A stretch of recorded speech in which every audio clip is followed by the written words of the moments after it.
Hello there. Hello. Howdy. Howdy.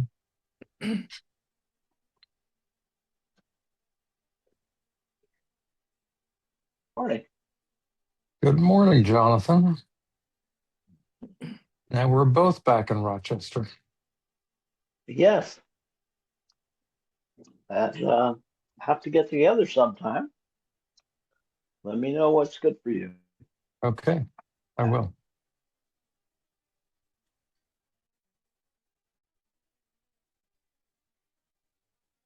John, are you going to the Africa webinar tomorrow?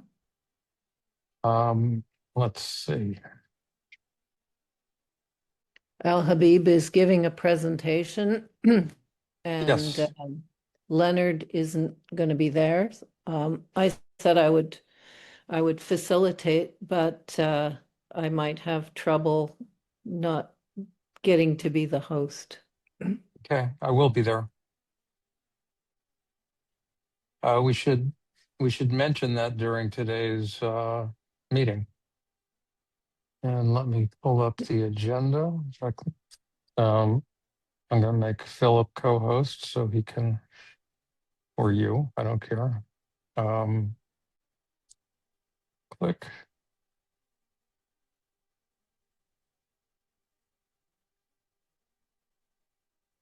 Hello, Rob. Okay. You're both speakers. Okay, Amanda is co-host. I'm going to call up the agenda.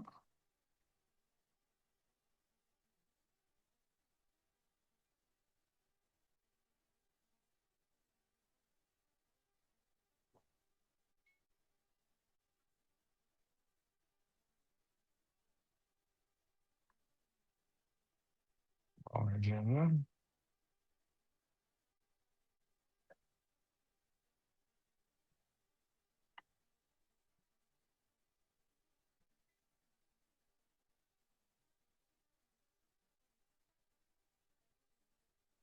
Well, I know we're expecting Ivan, if no one else.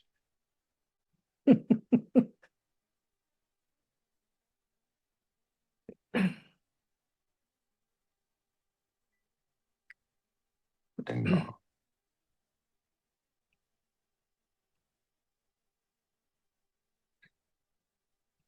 It would be great to be able to use bits of recordings of these presentations on social media if we don't get great attendance. That's right. I'd like to say I'm working on it. I am working on it.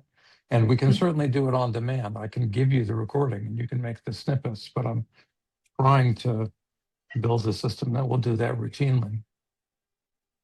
Um, okay, I have another thing I really want.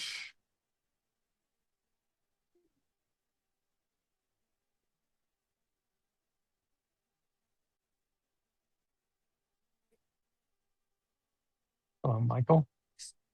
Hello, Michael. Two Michaels. Michael. Hello, Michael.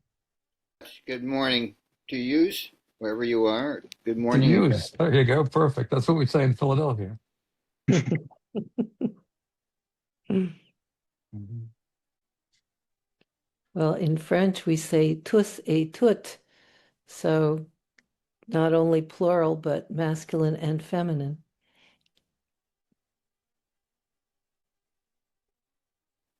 And now, because of the non-binary thing going on, they say tous, which is kind of a combination of tous and tout, I see. male and For the female. record, my transcriber doesn't know what to do with what you just said. Um,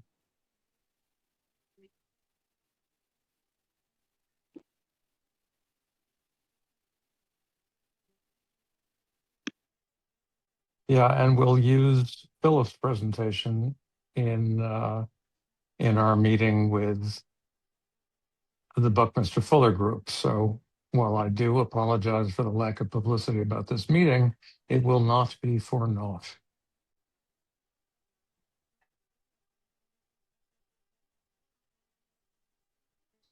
Um, there we go. That's what I'm looking for.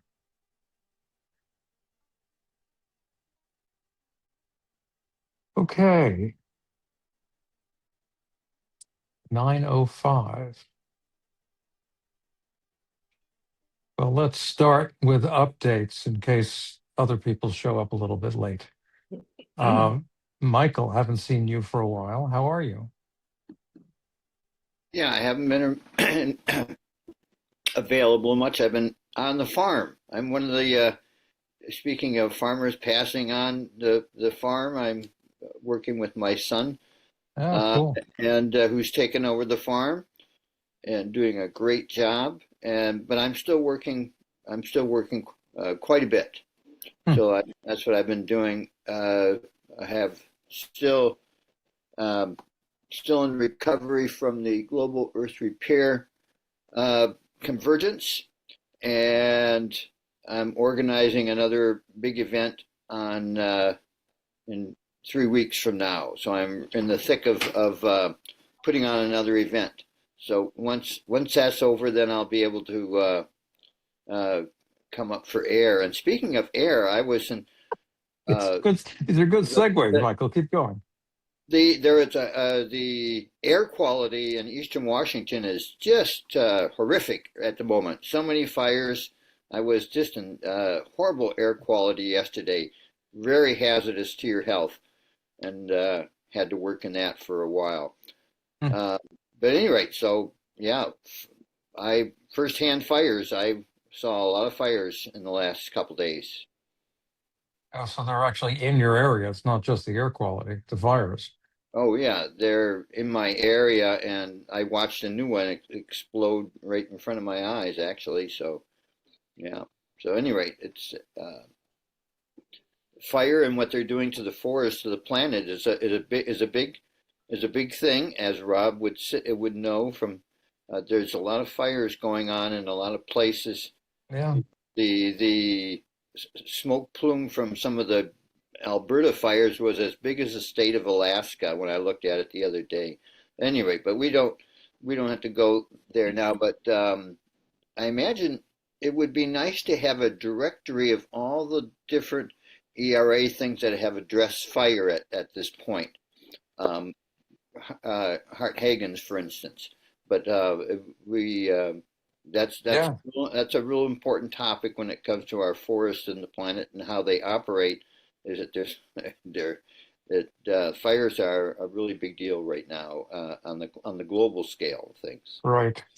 You know what? It's a great idea. That's a taxonomy of sort of themes and using that as a way of organizing these presentations and these the works of our members uh, is a really good idea. Someone should work on that. Maybe an AI should work on that. I'll look into it. Um, so Michael, in my role as the world's greatest authority on all things, when people discuss the Canadian wildfires, I sort of roll my eyes and say these are all monoculture forests these days, and so they are much less able. Well, this is why I'm checking with you. Um, they are therefore much less able to regulate their environments. Not true, huh? Yeah, there's a lot of wild, you might say wild forests, natural forests that are burning here, in our area as well. Certainly, there are a lot of plantation forests burning as well, but they're both. Um, and I'm sure Ananda has a much better idea on the Canadian fires than I do. I'm not, uh, Well, though I. fire has always been a natural part of the cycle in boreal forests, but they are less resilient because of the logging industry and less number of species because the logging industry systematically favors the the conifers that they can sell and destroys their companions. So they're less diverse and they're less old. Like we have very few old growth forests left.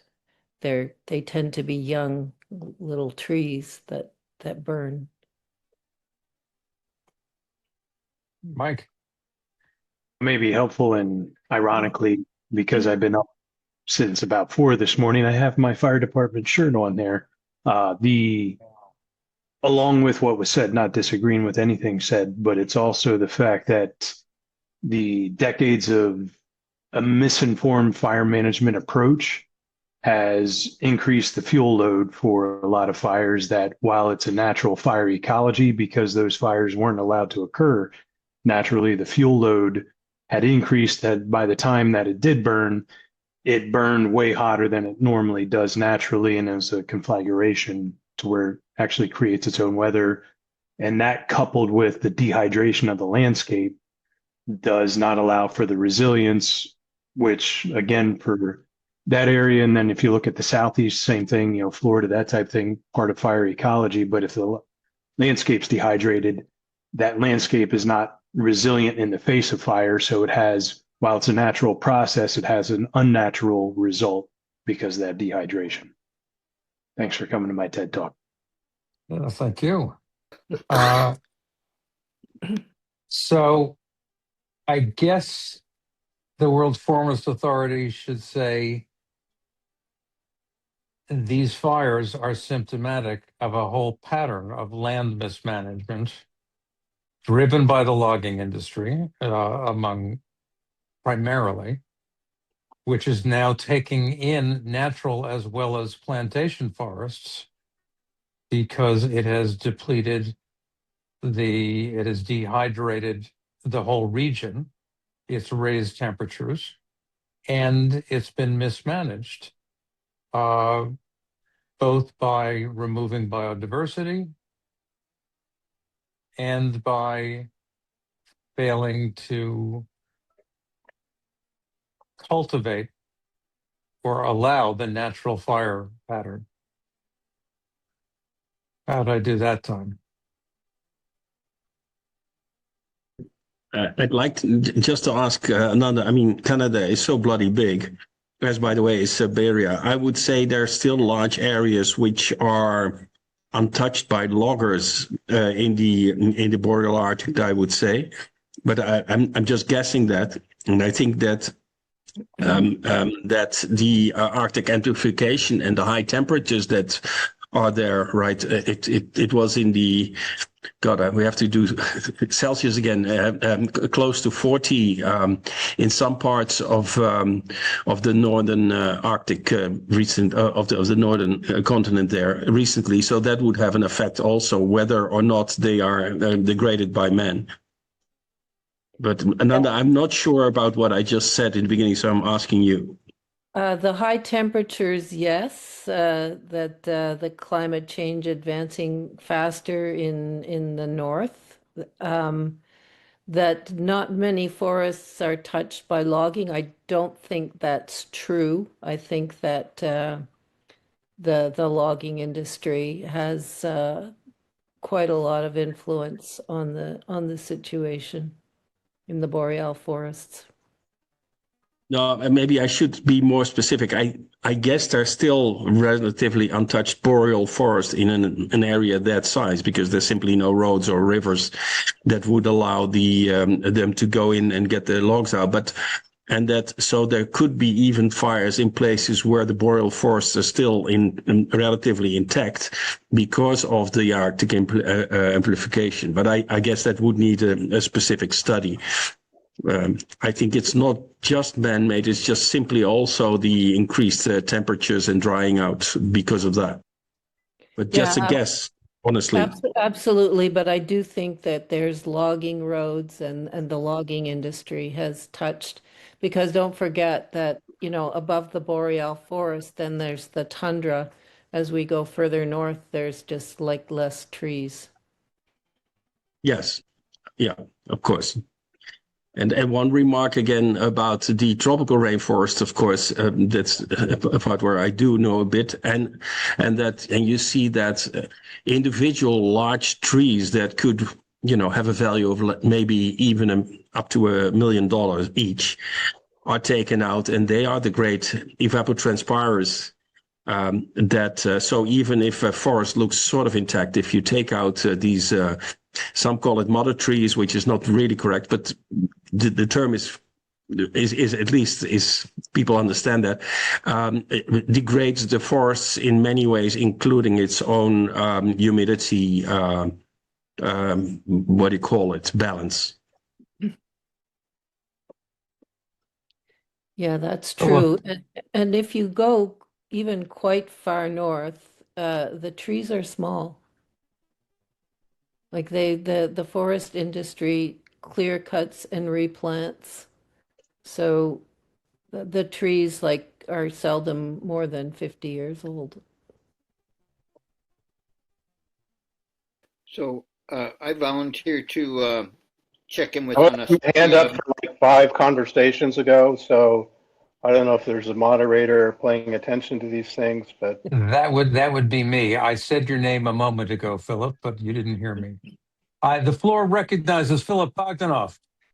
thank you. So I think this is an area, the more I read about it, the more humble I am uh, in terms of trying to understand the dynamics of both the capitalist pressures from the forestry industry, but they are not the sole drivers of conversion of forest into pasture and urban areas, et cetera, et cetera. So there are many actors, many motivations, unclear how we get any kind of coherent strategy to do the restoration work. There are obviously climate change impacts that are driving a lot of the forest fires now that are likely to accelerate and maybe overcome any efforts. So we need to have a much more sophisticated understanding of the interaction of land use and the changing climate and be able to sort of point to the kinds of effective restoration efforts, and they may not look like what we think a traditional restoration. It might be a 10-mile fire break, dicing up our forests in order to protect fires, keep fires from spreading, et cetera, et cetera. So we need some creativity. Rob's got his experience. Tom Garreau's got experience. I just put a link in the chat to what Art Hagen has been doing. Hart has been doing a deep dive for maybe the last year or so, trying to understand the different perspectives and put them together into his own synthesis of what he thinks the strategy should be. So my suggestion would be that maybe we have a special town hall on this, or even do something a bit more structured like we did earlier with Phoebe, and have a learning opportunity, and maybe see if we can invite others from other communities who may have some expertise, may have something to learn from this. There are a lot of scientific institutions, the Hubbard Brook folks. There's one on the Hudson River, I'm blanking on the name. One of my former Cornell classmates is involved in that. There's pressure from the wood pellet industry. We might want to have representatives from the forest industries and other wood products industries, or even some of the cross-laminated timber initiatives that are trying to do a better job of using our forest products, etc.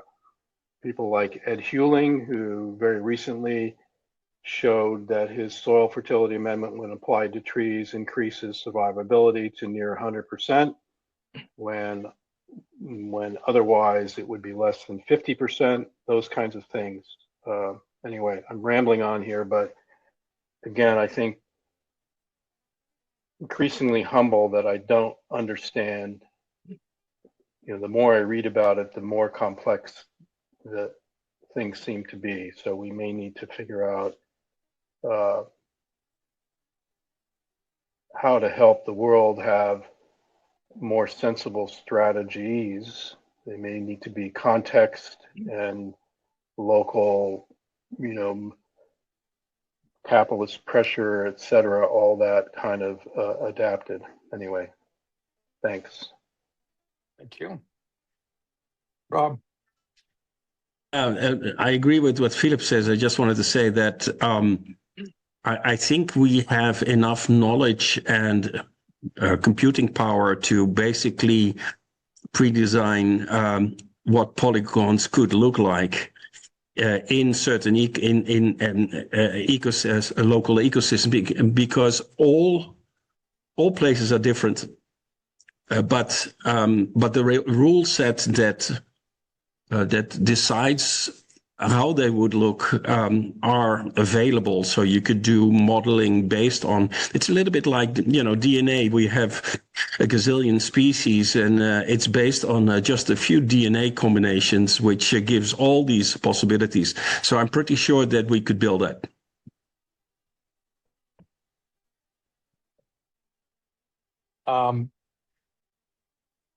And then, Yeah, I just wanted to say that Zach Weiss is in his course, he's talking a lot about the regulatory situation, because a lot of things that would be really, really helpful are actually blocked by laws that are meant to protect the environment but are just ignorant. Like, I'm up against a similar situation right now with a project that I want to do, that you cannot touch anything that is thought of as a wetland, and yet wetlands are being destroyed by developers all the time to build suburban things. But projects like digging ponds or making terraces are illegal. And in some of the most developed countries, the laws get worse and worse and worse as we go along, so that like Joel Salatin said, everything I want to do is illegal. And Zach talked about a project that he did on a large piece of land in Malibu in California. Apparently, the laws in California are some of the worst to get around.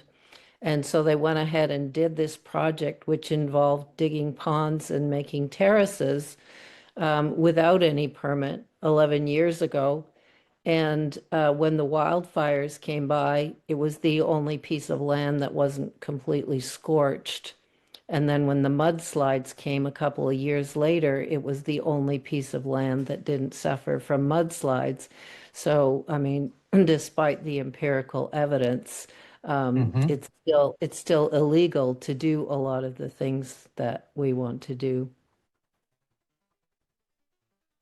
So we're going to talk about cooling climate quickly, et cetera, but one of the later today, but one of the questions I'm wrestling with is how, and one of the things Stuart Philip is going to address today is the whole question of how do we take our insights, to the extent that we have them, and our perspective to the extent that it's right, and translate it into a planetary playbook, if you will, that will actually be acted upon. This discussion, and I hope we can come back to it, it builds on one next step that I've sort of already become convinced we need to do, which is to characterize different land and sea and marine ecotypes, and then say for each of them, what is our analysis?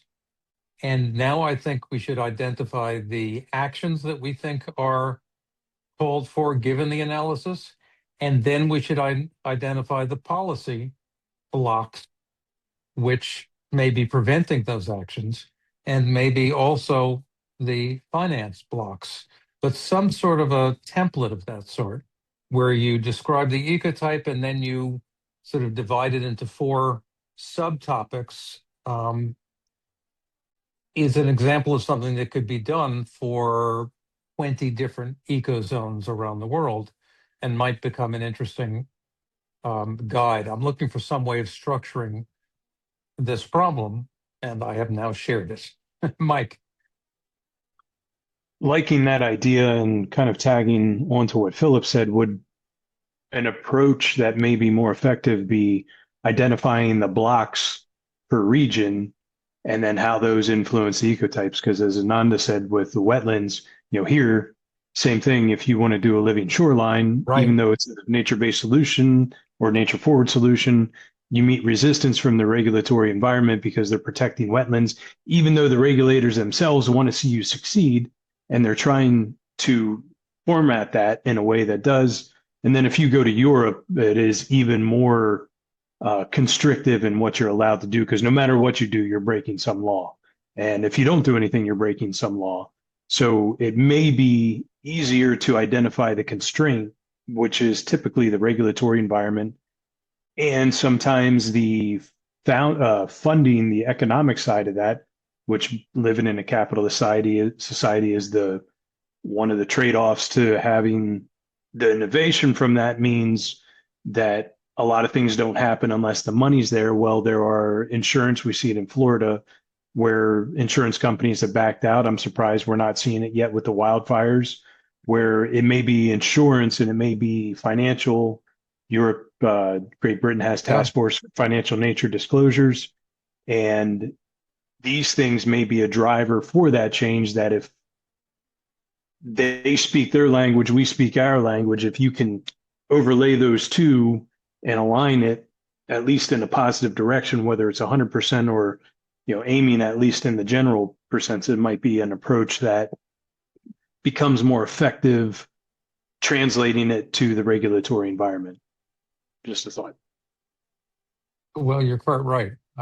The ordering of the hierarchy is not what I imagined it would be. Good point. Ivan. Thank you. Thanks, Mike.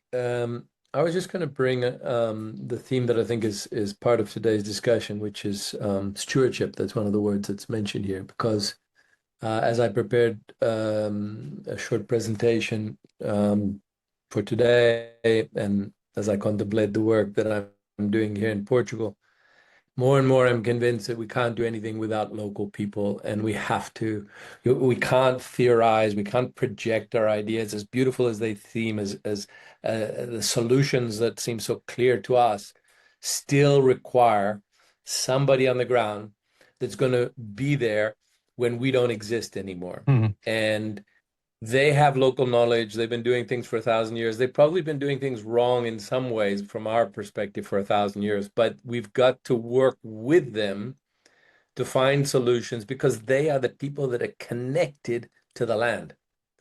And one of the things that I'm going to talk about today is that we are becoming less, the owners of the land are less and less the people that live on the land. They are some banker in London or Lisbon or wherever it is. They come to a talk like this and say, I've got some money. I'm gonna get Rob. I'm gonna pay him whatever he costs. I'm gonna get John. I'm gonna get Mike. I'm gonna get whatever they cost. These are the best. Now come up with a plan, and then that plan should work. I paid a lot of money. They're experts, and the missing element is the person that's actually living in that jungle, forest, plantation, whatever it is, that needs to be on board 100%. He, his wife, his kids, the teacher, the mayor, the priest, whatever it is, because it's not going to happen otherwise. Thank you. Rob, you're going to get the last word on our impromptu seminar on wildfires and strategies. Yeah, bravo, Ivan. Thank you. Yeah, actually, I just put two documents in, one which I just is on a per view basis. The other one is a comment, because I was actually working on it this morning until this meeting started. And they both touch on the subject on how you can basically globally repair the planet by doing that locally everywhere with everyone. So if you guys have a look, the second one, I would love to have some input, because this is just a very early uncurated version. But so that's all. Thank you. Great. Just to wrap up this conversation, Philip, is it your sense that we could invite Hart to organize the forestry fires special town hall meeting that you've sketched already? I think he should certainly be invited and maybe one of several to pull it all together. I mean, Well, my point is, the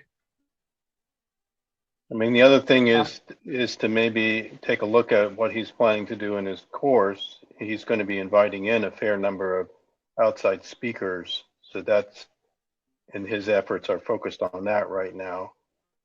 So he's not going to have any bandwidth to do anything probably until the tail end of the course. unless he wants to market his course with us, in which case maybe he would think it worth his while. Well, my point is that I think it's definitely should happen, and I would love to have someone take the lead in making it happen. Hart came to mind, you come to mind, but I don't think you're going to step forward and try to coordinate that. Well, I might be willing to work with you and Rob and Hart and, you know, perhaps Dee Dee. I mean, Dee Dee's just come back from the tour in early July on the whole Rehydrate California campaign. So she's, you know, talked to people like Zach Weiss and Alpha Low and et cetera.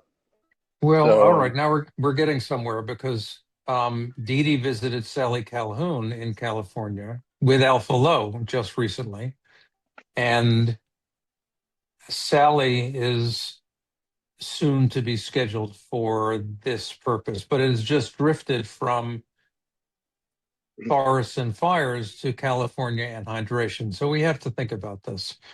And so we will. And when I say we, I wish to hell it wasn't just me, because as we can see from today's attendance, just me is not a perfect solution to this continuing series of, I think, really valuable discussions, which are not getting the publicity or attendance they deserve. All right. So onward.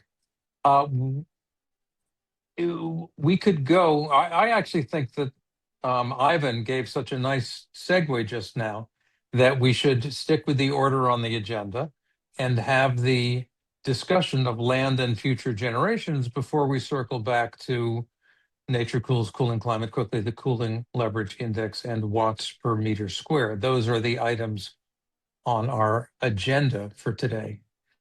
And Ananda and Ivan, do you know whose presentation would be more appropriate first? I think mine might be a good intro. Okay. All right then. All right. So I will begin.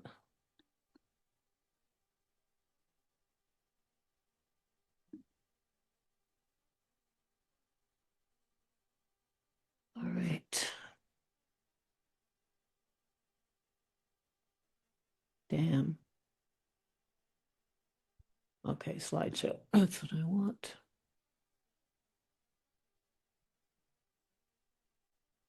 There we go. There we All go. right. So the topic is access to land and the relationship to food security. And the problem is that in developed countries, land has become a commodity, and the price of land is escalating and escalating. And it's become impossible, practically, to pay for farmland on the revenues from farming. So how do people gain access to land if they want to get into farming? It's something that's very difficult, and even very difficult for farmers to keep farming. And so the future of farming is threatened by many issues. One of them being that the average age of farmers is presently between 55 and 60. So the average farmer is on the verge of retirement, and the problem of succession is a real issue. A lot of people who stand to inherit the family farm are not really interested in farming because it's very difficult between the cost of land, the cost of farming, climate change issues, it's hard work and it doesn't pay particularly well. In most farming couples, at least one of them, if not both of them, work outside the farm to make ends meet. Farm labor is very difficult to find, and most farmers are carrying big debt because in order to manage a very large piece of land, largely by yourself, because it's hard to get workers, you have to buy really, really expensive giant equipment, and so you're in debt. So we need to create new models to ensure the future of farm and farming, and not that many people are particularly aware of this problem. This is a young woman who lives in my community, Stephanie Wang, who is an activist who's advocating for perennial farms, and she wrote a manifesto a few years ago, talking about how, because she's a young farmer who managed to get hold of a piece of land to start her own small organic farm, that many people want to do the same thing. There's a lot of young people that are interested in going back to the land and farming, but what happens is they get grants from the government to help young entrepreneurs start a business. They start their own business, they struggle, and after 5 to 7 years, they burn out and then they give up. And this is a really, really common experience. So the government keeps subsidizing young entrepreneurs to start their farming business. They throw all this money into it, and 5 to 7 years later, the farmers give up and move on, and then they sell all their equipment, and the government subsidizes another young entrepreneur. So this just really isn't working, and she really believes that what we need to have more commons. We need to have more land accessible to young people who want to grow food for us, because if we don't do it, we're not going to have anything to eat in the grocery stores. Amanda, So, yeah. and then a perennial farm is one that focuses on perennial plants. No, a perennial farm is a farm that stays a farm. The idea is the farm has a Got it. vocation. It's part of the commons, and that people have who want to farm have access to land in order to farm to grow our own food. Got it. So land trusts are a part of this solution. A land trust is where the land has a vocation, and it's owned by an organization that is a commons that manages it, but makes the land accessible to people who want to access to land in order to farm. So uh, in my community, we donated our land to a land trust. There's somebody flipping papers very loudly here. I will mute Philip. Okay.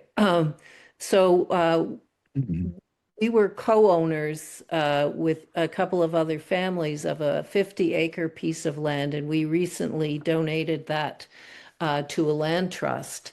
So the deal is that we've separated the use of the land from the ownership of the land, and the land has a vocation into perpetuity. For certain ecological purposes, we made a chart, we defined what those purposes were.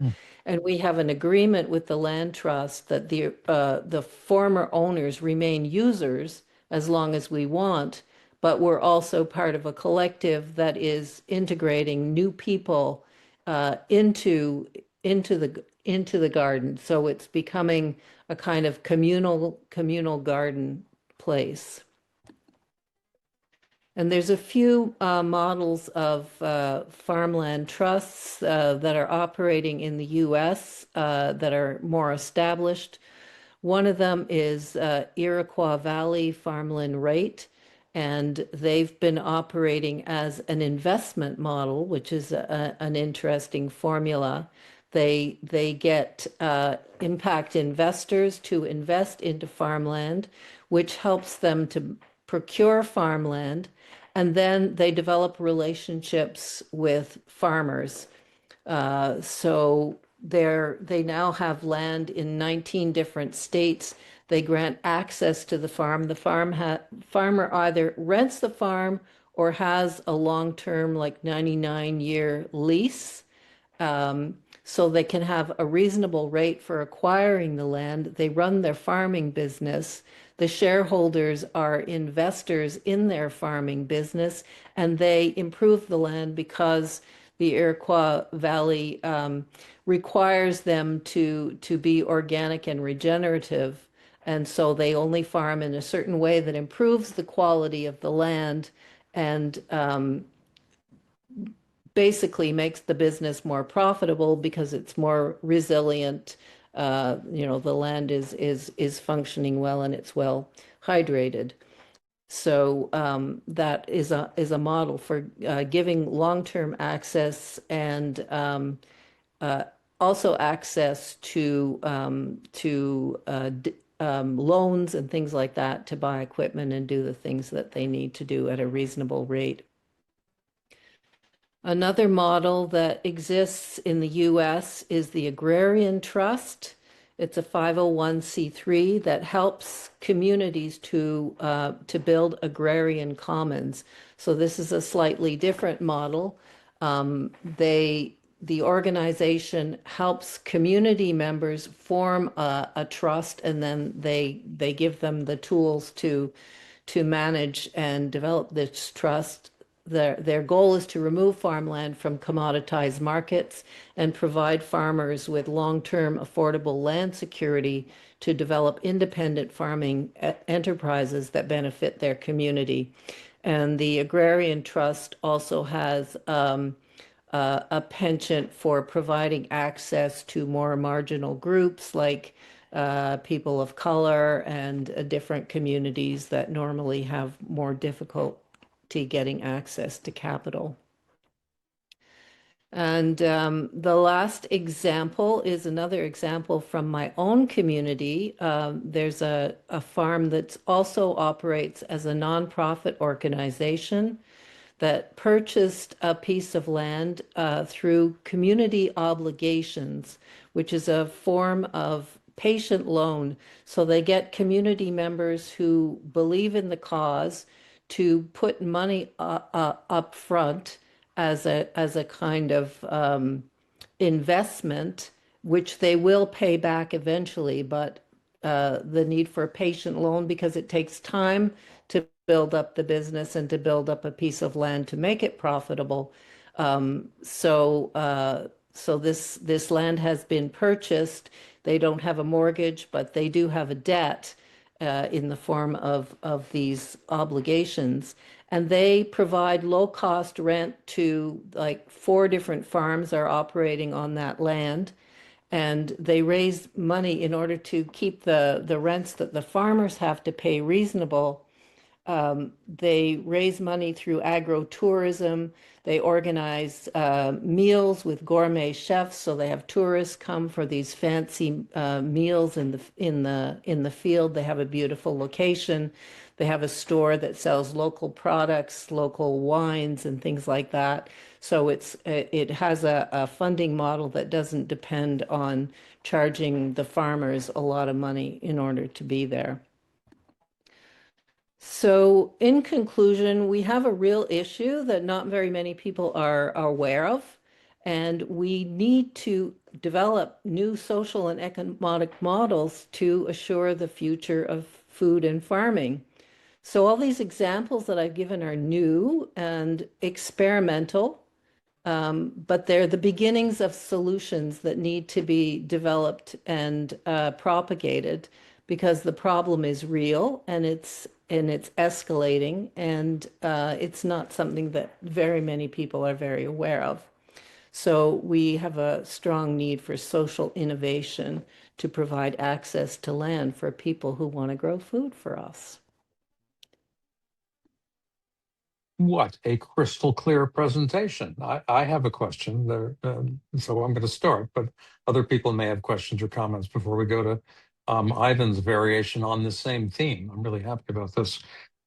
You started by talking about the escalating price of land. How do we understand that root cause? I know that the largest single holder of farmland in the United States is, of all people, Bill Gates, um, whose insights in this area are not are notorious, I would say.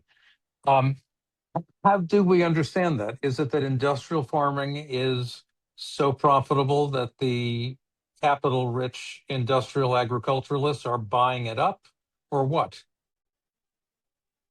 Yeah, well, I mean, there's different laws in different places. Where I live, there has been a kind of zoning thing to protect farmland, and there are some things, but in the US, a really big aspect of that is that farm land is a commodity, and sometimes we're losing farmland because you make more profit by developing the land for other things.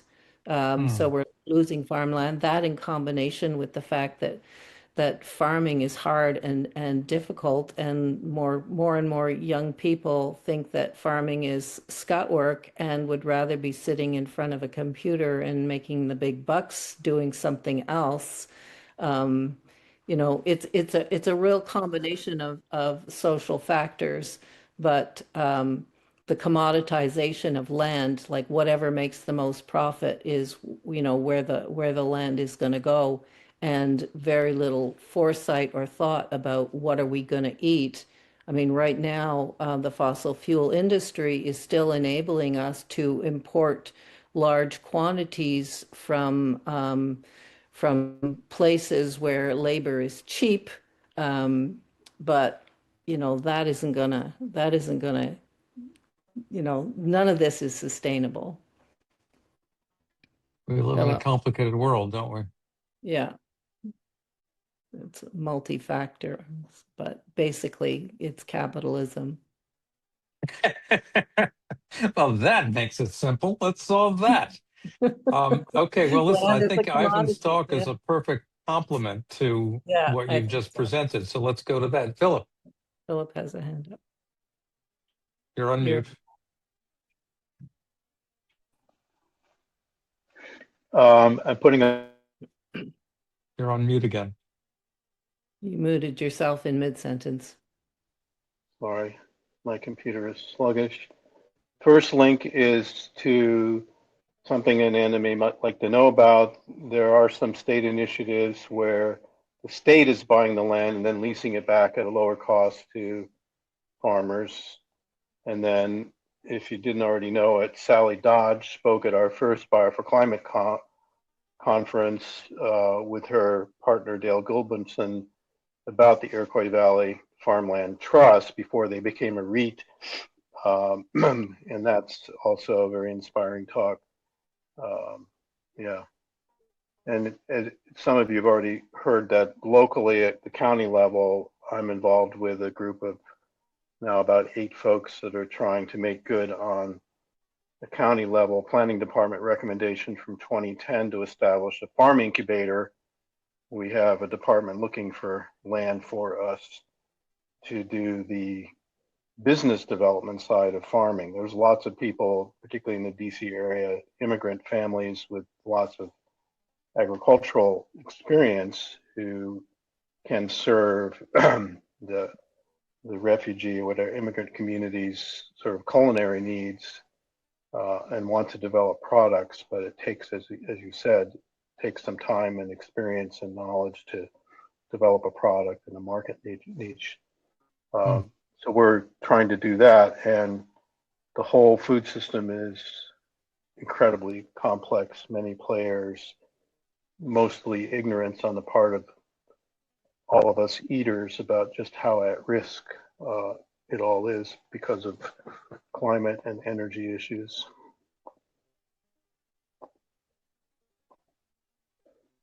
Okay. I want to welcome Joshua Harrison, who is introduced to us by Mary Olson and I think some other people. Joshua, do you want to just say hello? Before you do, hello, Mary Olson.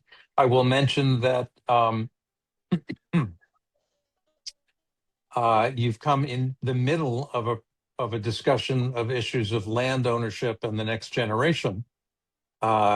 Ananda just characterized the problem and some of the solutions. Philip is talking about some other such things. Ivan has a particular project.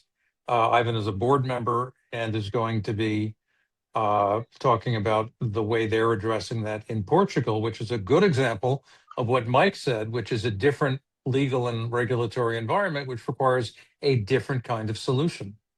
So let's let Ivan go to it. Joshua, nice to have you here.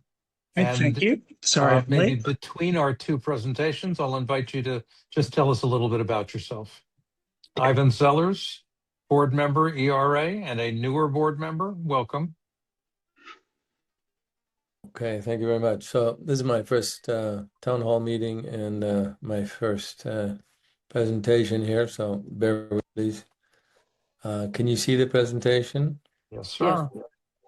Okay, so the theme that John invited us to talk about was stewardship and what some people are referring to as the nexus generation. And for anybody that doesn't know this term, the nexus generation is basically talking about the phenomenon that in the next 15 years, there are different time frames defined.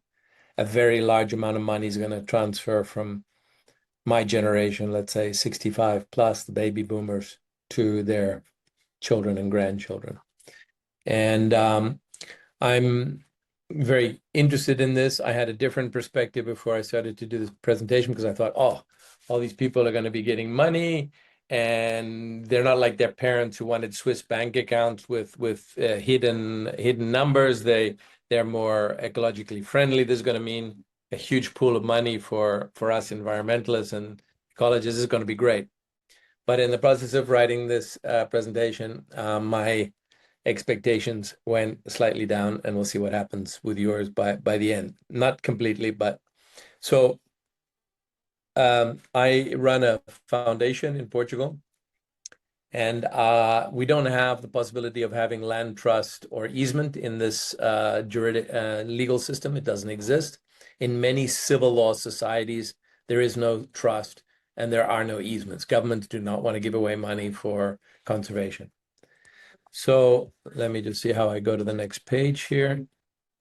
Okay, I have to do that.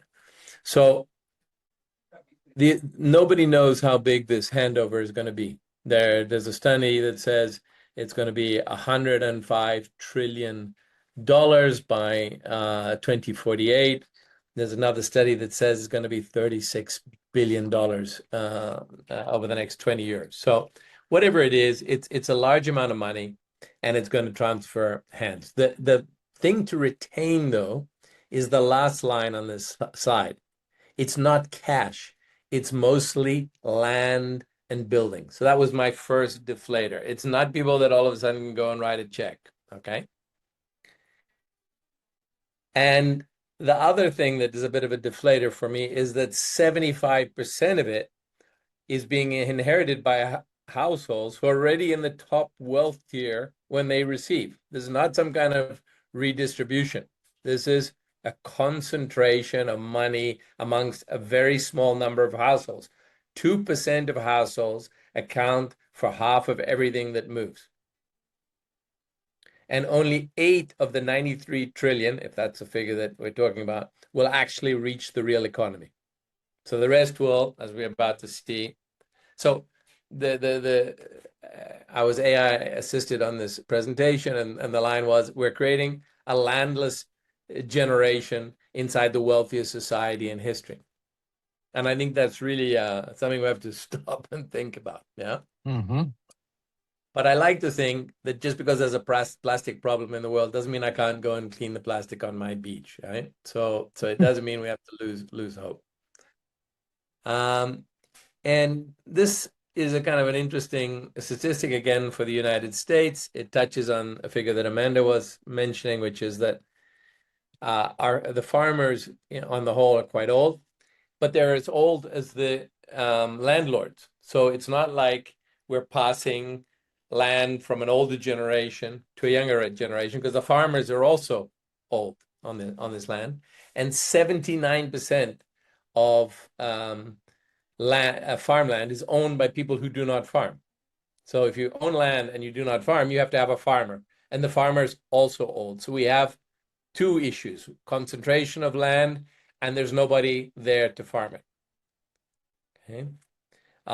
And I love the phrase, next farmer negotiates with a trust officer, not a neighbor. Okay. So if you see here, a lot of the land will be kept in trusts and wills, and very little of it will be sold to non-relatives, relatives, and gifted or donated. Okay. That's just a fact. In Europe, we also have similar situation. I didn't have the numbers in terms of how much will be transferred in Europe and some of the statistics that you have in the United States, but I know that in Portugal, and this is a figure of the number of farm managers who are under 40. So we need young farmers, as Ananda was saying, to be the future of farming. And in Portugal, 51% of our farmers are 65 or older, not 50, not 45, they're 65 or older. In my village where I live, there are no kids. There are people that are 7 years old. They can't even climb into the olive tree anymore to go and get the olives. So the real question is, what's going to happen in 10 years' time, 15 years' time? And on the other side of the equation, there isn't a whole bunch of young people coming into farming. Austria and France are doing okay, 24 and 21%, but the average for Europe is 11%. In Portugal, it's 5%. So we're not managing to bring in the next generation of farmers, okay?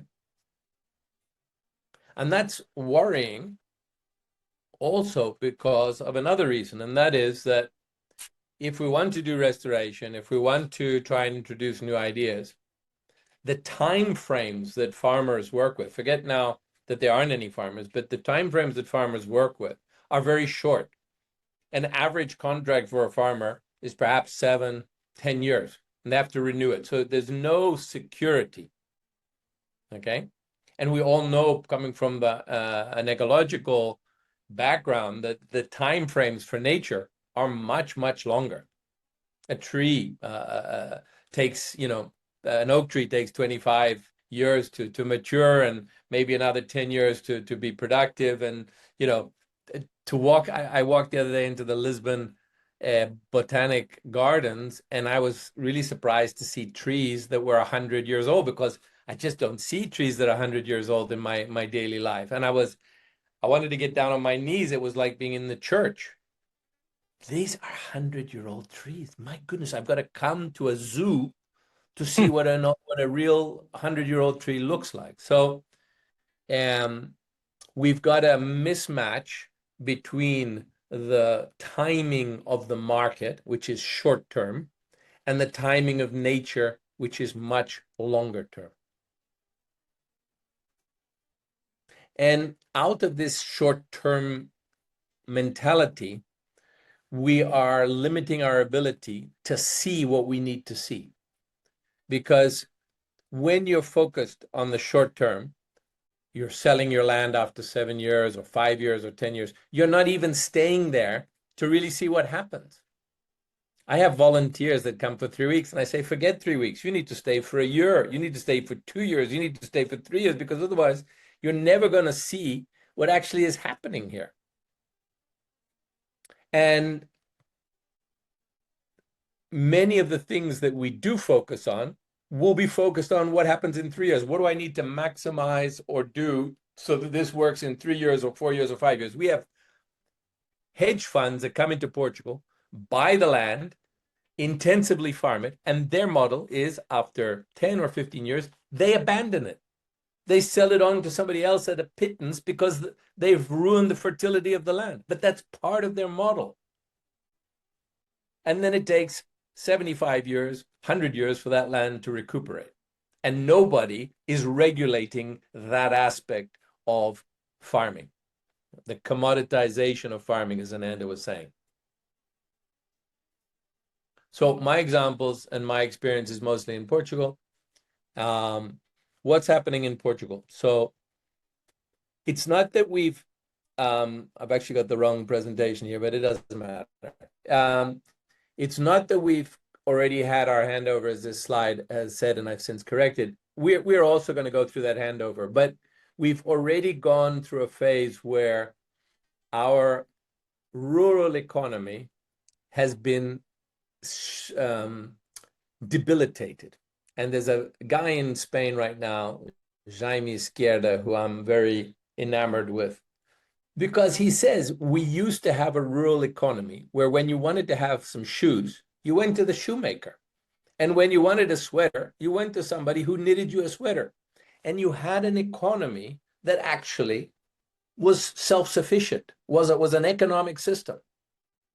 Today, we have a rural economy where people don't want to stay there. Nobody wants to farm. Nobody wants to be a shepherd. They want to go to the city. They want to have more money. They want to have better education, better healthcare, better whatever it is. And the states no longer can provide the transport, the healthcare, the medical, the education in the rural areas because it's just not cost effective. So the quality diminishes. And what you end up with is a broken system where this is just, you've got these older people farming and they're dependent on whatever they can get from the market for a price for their goods. And I've seen many young people coming, and it's very difficult for them to function because they just cannot live on the money that they sell their produce for. So we get less and less people. We call it depopulation. We call it abandoning the land. And some municipalities are forward thinking because the mayor says, if I don't do something, we're going to have zero population in 10 years. And so they, call in the agroforestry guys and the syntropic guys and the this and that, and they try to incentivize them. But most of them just don't know what to do. So when you abandon land, especially in Portugal, where we have a lot of pine and a lot of eucalyptus, you're just creating a lot of underbrush. And when there's a fire, we have massive fires. Okay. So, and then everybody wakes up once there's a big fire, 100 people die, 200,000 hectares get burned. They go, oh, we need to do something. So our focus, our focus in the foundation is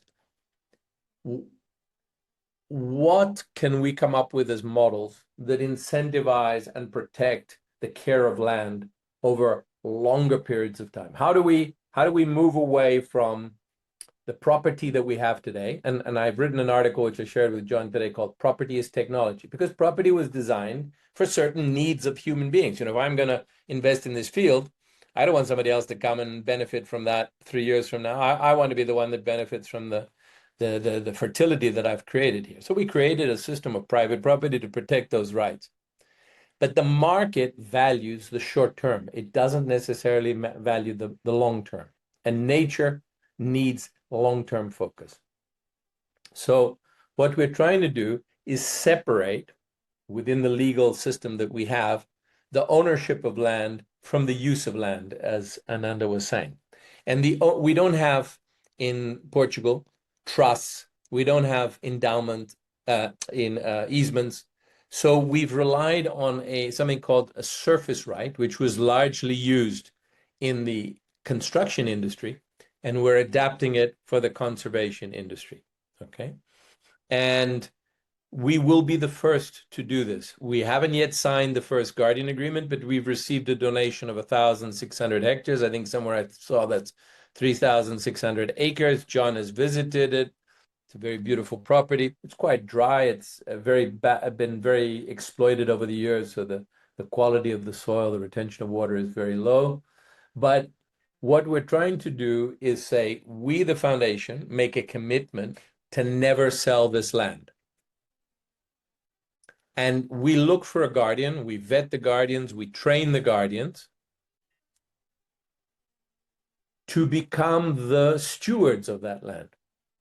Also with a perpetual surface right agreement. And that surface right is attached to the land. If the foundation goes bankrupt or doesn't have any money, the surface right continues with the land. It can be inherited. It can even be taken over by a bank to whom the owner of the surface rights owes money. So we have to also be careful of that. We don't want to end up with a guardian that's a bank that doesn't understand very much about what we're trying to do. But we are sorting through all of these legal issues. And once we found that it takes about 5 years for somebody that doesn't know the land and doesn't know the community to really begin to think like a steward, to think like a local.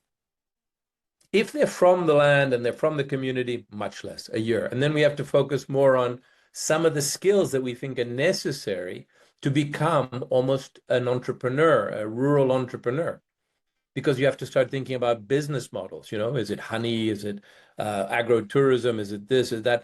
All of them requiring skills. You have to maybe speak some languages. You have to maybe be on the internet. You have to get somebody who's in Germany to come and buy your product or your service and so forth. A lot of times I meet people who spend all of their day milking the goat and producing goat cheese, and then on top of that, they've got to somehow sell that to a foreign country. They're not compatible skills. You don't go to school and study cheese making and marketing usually. Okay. So, but it's the only way for them to earn a bit more money, because otherwise they're selling into a commodity market and they just don't get a decent price.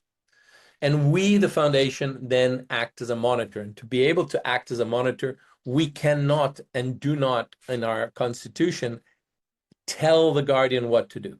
If the guardian comes to us and says, listen, we need advice and we need introductions, okay, we can give you advice, we can give you introductions, but we will not tell you what to do, because we do not want you in a few years to turn around and say, we did this because you told us to do it, and now we're going to sue you because it didn't turn out the way we wanted, right? But we do monitor them. We ask them for a 7-generation plan that needs to be broken down into 20 years and 10 years and 5 years and 1 year. And we will meet with them on a regular basis. And we have a whole process that's now unfolding that we're learning about. So we're right at the beginning. We're very humble. We're nowhere in a learning curve that's very steep. How do we work? How do we create this relationship? And I'd like to take a few minutes just to talk about that relationship. If I'm taking too much time, John, just tell me and I'll wrap it up. Yeah. I'm enthralled. And Philip will Okay. go next. So if anyone gets cut short, it'll be me, which is great. Okay. So the first major project, as I said, is 1,600 hectares, 4,000 acres. We have the land. We are now in discussions with the Guardian. The Guardian wants to set up a non-profit cooperative, which we actually like, because we think there are lots of different activities and businesses that can emerge under the cooperative. And we hope by the end of this year to have come to some sort of an agreement. The process is not an easy one. Lots of resistance, lots of tears, lots of swear words. It's messy, but we are walking through it. And I hope by the second or third or fourth time, it'll become easier, because we will be more proficient in knowing what to do. We also see that there are different types of stewards. We're dealing now with a philanthropist who inherited $400 million and decided he wanted to do this. So that's very different. He's hired a bunch of people, they get a salary, and there's a certain relationship between them and us. Other situations might be a community of people, 30, 40, 50, who take on the same task, but who live there, who have children there, who have a certain need for their lifestyles and so forth. Another model we've identified of steward is an association of people who come together. They don't live together, they don't work together, but they have a common objective and they want to do that together. And then a fourth we've seen is small families, a couple with kids, and they want to donate their land and continue to live on it. And the main thing they're interested in is, we want to be able to die here in peace. Don't bother us too much, and then you can have your land. But for us, the foundation, the key thing is, how do you create the vision? How do you involve the community or other people or other members of the community in that vision, so it's not just an island of people? And how do you manage the transmission from one generation of guardians to another, presuming that it doesn't all happen at the same time, that all of them get crushed under a bus at the same time? There is a transition there, and you have to be 3 people to be a guardian. It's not just an individual. Okay. So we think this could offer an alternative. We're not against the capitalists. We're not against the socialists. We're not against the communists. We're not against anybody. We just want to try and do something a little bit different. And if it works, we'd like to hold it up and say, maybe this could be something different for us to try. Because if we start to attack people, they'll start to attack us. We haven't yet really shown what we can do. So we'd rather stay quiet for the time being. Again, as Ananda pointed out, prices are rising. Big corporations are buying up land. Sometimes they don't even, it's like in the city, they don't even develop the land. They just sit on it saying, okay, it's going up 5% a year. That's fine for us. We don't even need to touch the land, you know. But for a young farmer, for somebody coming in, they no longer have access, and it's too risky a profession to get into. You know, if you think of not just the land, but the machinery, the markets, so on. By us being able to offer them land at no cost, because we do not charge a rent, we offer them that once they have a surplus, they retribute that surplus back into the commons. Again, you could say this is socialistic, this is communist, this is blah, blah, blah. I certainly don't consider myself a socialist or a communist. So, you know, we're always looking at business models and how is this going to work financially. But we can hopefully start with free land. We thought we would go out and buy land. What we found now is people are donating land to us, so we don't have to use any money to buy land. There are people like Ananda who are happy to participate in these kind of things. I am going to donate my land as well to the foundation. But the foundation has to have a minimum of income to pay for the salary, the marketing, the fundraising, the lawyers, etc. And that's important. And then the other important process is, how do you create a learning pathway around stewardship? Because even if, you know, being in Miami, Hawaii, or Geneva is very different, some of the concepts around living and working with the land and with each other in a harmonious way, in a productive way, are similar. And we're not inventing anything here. This goes back to prehistoric times. So the question is, how can we bring people who didn't get this kind of training in their high school or university to start getting it now? This is a key component, because the worst thing that I, as the CEO of the foundation, could have is a shitty garden. And I'm sorry to use that language, but imagine that all of a sudden they call me up and say, listen, there's a cocaine factory on your property and you've got to come and deal with it. You know, the hours, and we know one guy who rented his property out to a rave, and somebody got murdered, and he couldn't do anything for 2 years because there were all these police investigations. You know, you really don't want to go down there. So you're trying to look for people that are responsible within whatever responsible means, and capable to take on this kind of a journey. And then we are very seduced in how to measure results, because we are not, like in the models in the United States, focused primarily on returning a investor's investment. We want people to think of themselves as investors, but we want to be able to show them the return on that investment in qualitative measures primarily. So we're not against in any way capitalism, paying people back, but we want them to see that there's a nature index, that the biodiversity is increased, that people have come back, sons and daughters who've immigrated have come back, that the community is beginning to grow again, that foreigners who've arrived have felt welcome, that the schools are full, that doctors have arrived to take up positions in the community. That for us is building somehow a rural socio-economic environment that will support the people who are going to take care of the environment. And you cannot have the environmental care without the socioeconomic care. One of the things that we start with is potential rather than problems. And that's a sort of regenerative thinking. You know, if we go and say, okay, the population's depopulating, the water's drying up, the this, the that, yes, we will motivate some people, probably mostly at the political level. But on the ground, what really motivates people is connection, is hope, is a sense that their work is valued and that they're seen. So we are very much into building capacity, building relationships, and that really takes time, and it takes heart. It's not just the concept of we come, we plan, we execute, we measure, okay? It's a much more soft. We listen at the beginning. We listen, we hear, we tell a story together. We see if we can find a way to create a common path that motivates people. I always remember the story of the janitor that met John F. Kennedy in the NASA center, and John F. Kennedy said, what's your job? And he said, I'm putting the Starship on the moon. Okay, so he was into the story, and that's I think what we're looking to do here as well. We need to find funding for the foundation, so that's my main focus right now, amongst many others. The land is being offered, so that's not a problem. And then we just need to hold on, because this is a slow process, completely the opposite of what we normally want in corporate types of situations where, what's the performance, what's the business plan, how are we going to arrive there in 5 years? I know from my own perspective that as a farmer, that whenever I plant something, I always go, oh, it's going to look really nice in 3 months. And I come back in 3 months and it looks absolutely nothing like what I imagined it would look like.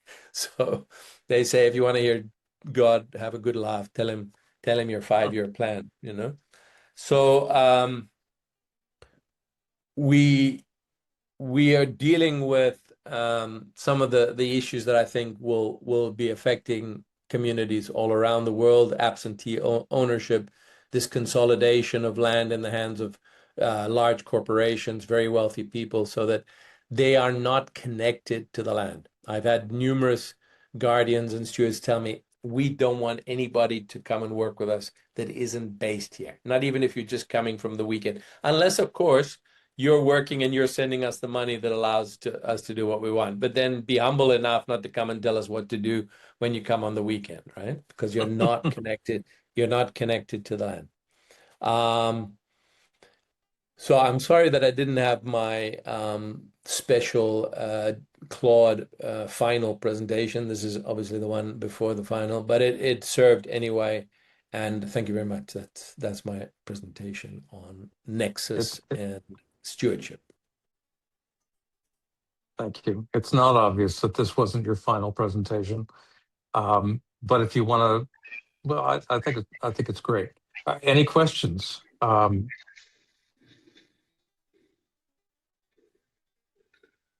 I guess, Ivan, this is very impressive, very thoughtful, it feels like context specific to Portugal, perhaps Spain. You could say more about that, but I'm just struck by,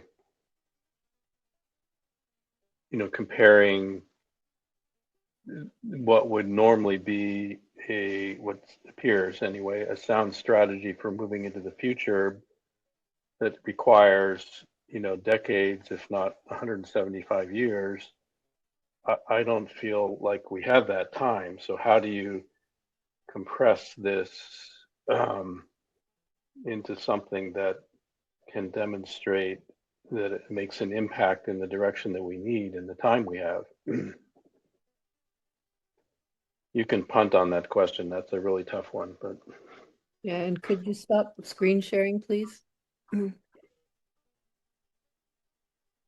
Let me just, I'm not used to doing this. Share settings. How do I do that? I got it. Thank you. Ivan, are you going to punt or are you going to respond? The only thing I can speak from is my own personal experience. If I observe myself, I see myself full of impulses. I get up in the morning and, I've got a list of 20 things that I already want to do before I've even got out of bed, and then I'm a doer, okay? And I love to see people who are not doers, but I think they're lazy and they don't get anything done. So sometimes I just have to stop and go and sit down and meditate and just say, Ivan, what the hell's wrong with you? And when I meditate, suddenly this ego that needs to do all of these things evaporates. And I'm like, I don't know where my body starts and where it begins. And, I can hear my heart and I can see some sensation, but who is me? And when I'm in that state, I'm not so worried about, time and being hurried and so on. So after that meditation, I go out in the garden and I think, is this, what is my role in this? Am I really here, God creating the things that I want, or is it coming through me? how do I best serve life? And I can't. I used to do the other thing, Phil. I was an investment banker. I was a private equity. I built houses. It didn't serve me. It really didn't. And I feel now, at least I'm in the service of nature, of life. I have no idea what'll happen tomorrow. I fired a woman the other day, awful experience. I hate that thing of, managing people and this and that and the other. But I'm not even always enjoying what I'm doing. I'm 63. I don't need to do this. I'm retired. I went in there. I feel some sort of a responsibility. I don't know what, I suppose each of us have similar stories in some way because we're all here trying to contribute, even though we could be, I don't know, playing golf or um, playing dominoes. Um, that's my answer. But if I may contribute to that, I think like this is social innovation. What Ivan's doing, what all of the things that have been mentioned are social innovation, and it's a learning process. But the interesting thing is that it's happening all over the world. There's little pockets, just like restoration. So will it grow? Will it take over? We hope so. But there's no centralized coordination. There's a need that people are responding to. Let me just add one other thing just for Philip's benefit. On the 1,600 hectares, 4,000 acres, there's 600 to 800,000 euros just of subsidy revenue per year. And there's and then on top of that, whatever olive oil they produce or animal beef that they produce and so forth. Okay. And the place is run by farmers that have been there before we arrived. We could kick them all out. We could try and work with them. We've actually tried to work with them. Most of them just work enough to, not have to work too much and just get enough to pay the daughter's school and the car and the holiday, and that's it. They don't want to work any more than that. So it's not even about taking care of the environment. It's not about being the best steward or anything like that. We have a guardian that's there now. Unfortunately, we have this very rich man that's funding everything. He's already put 1.5 million in, and he says he's going to put another 1 million. I don't know what the hell they spend 1.5 million on because I can't see it. But what's it to me? Our job is to hold the land and give it to these people and say, do something with it. And if they don't do something with it, then I have to say to them, look, sorry, it's not working. We need to find someone else who can do something with this land. So the key here is to shift this relationship of ownership. It's mine. I'm going to do with it what the law allows me to do with it. And then I'm going to pass it on to my kids and they'll do the same thing. And start creating a sense of, I'm a steward. My responsibility is to take care of this. How do I define that? How do we define that? Because once it's not just an individual, it takes on a different dimension. Thank you. So Ivan, it's you and the enterprise and the attitude are really inspiring.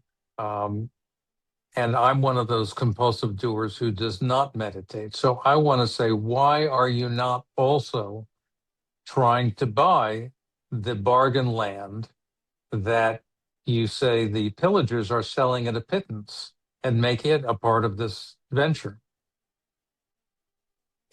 Nobody anymore is selling land for a pittance. Okay. In Portugal, land is not cheap anymore anywhere.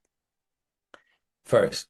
Second, we don't have any money. We have money right now to run our operation, but I need to raise 100,000 in the next 6 to 8 months to keep our operation going, and then another 100,000 after that. Okay, unless I find some lovely person that says, here's a couple of million, and we all want to know who that person is, right? Okay. I do it on the basis of a faith, of believing that, I'm meant to be doing this, and I don't know why I'm here and why I'm doing this, basically. So I've seen that people are willing to donate us land, and I'm opportunistic. Come, knock my doors open. Absolutely. A bit here, a bit there. I don't care where it is. I would love it that in a few years we could sit down and sit with people like yourselves, Portuguese equivalents, and say, where do we want to go and what do we want to do to protect this species of tree, to protect this watershed, to protect this bird or whatever it is, and be more strategic in our approach. But right now we don't have the luxury of that. Okay. And Well, we're learning, Amanda, we're really learning, like, what does it take for us to choose the right people? What does it take for us to accompany them? What does it take for them to be, in inverted commas, successful? How do we create a model that inspires other people? Because I believe that regeneration isn't just when you make your soil more fertile, but it's when you take whatever capacity you've acquired in the process, learned, and you start to share that with others. You do what Jesus did. You don't just keep it for yourself. You say, guys, there's something here you need to hear about and do and practice and learn, or whoever it was, Muhammad, or that sense of serving a greater good. well, Ivan and Amanda, thank you so much for rising to the occasion. I, I really learned a lot. I think this is great. I will extract the videos and certainly urge you to share them because I think you've both told really important stories really well. And we will now segue to a somewhat different topic. We at the Eco-Restoration Alliance tend to believe that this kind of stewardship of the land and the seas is critical, not just to secure food, but also to cool the planet. And that notion is something that I learned and we have adopted and I think extended from Biodiversity for a Livable Climate and from Philip Bogdanoff in particular, who has been nurturing a Nature Cools campaign and strategy for quite some time. This is becoming relevant right now because inspired by all of that, we have now created this Cooling Climate Quickly initiative and a cooling leverage index that Philip is championing, based also on the work that Rob has done. And we're now trying to create a Cooling Climate Quickly initiative or movement, and we're groping for strategy. Well, I think Philip has got the outlines of a strategy, and I think it's as relevant to Cooling Climate Quickly as it is to what he originally thought about for Nature Cools. So he has consented on little notice to sort of lay out that strategy. And he has 30 minutes to do it. So, John, there's a link in the agenda to my slides. If you could bring Great. those up and share the Okay. screen. I will note that John put in the agenda the first link to Nature Cools is to the hashtag Nature Cools on LinkedIn. A number of us have been using that over the past few years to identify relevant stories and projects. That just gives you ready access to that. I, like Ivan, I turned to AI when I only had an hour yesterday to kind of pull this together. I do have a pitch deck that's about a year old that I tried to update. I was unhappy with that. I'm not wholly happy with this AI generated deck, but it looks prettier. So we're going to go through it. Some of the ideas will be very familiar. The strategy is kind of buried in the text, and I'll try to draw it out when we get to those slides.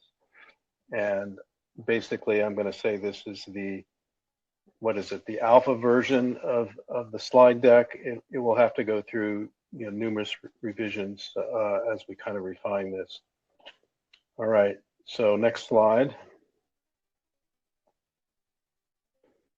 So we are very familiar with these two kind of versions of the fact that most of the planet's efforts to address climate change are focused on the greenhouse gases and overlook the fact that as the Cooling Climate Quickly paper. And John, I'll note that the science landing page still has the wrong numbers on the range. That needs to be fixed. The paper is now saying somewhere between 23 and 38% of global warming can be attributed to the damage we've done to the cooling systems, the natural cooling systems. Next slide.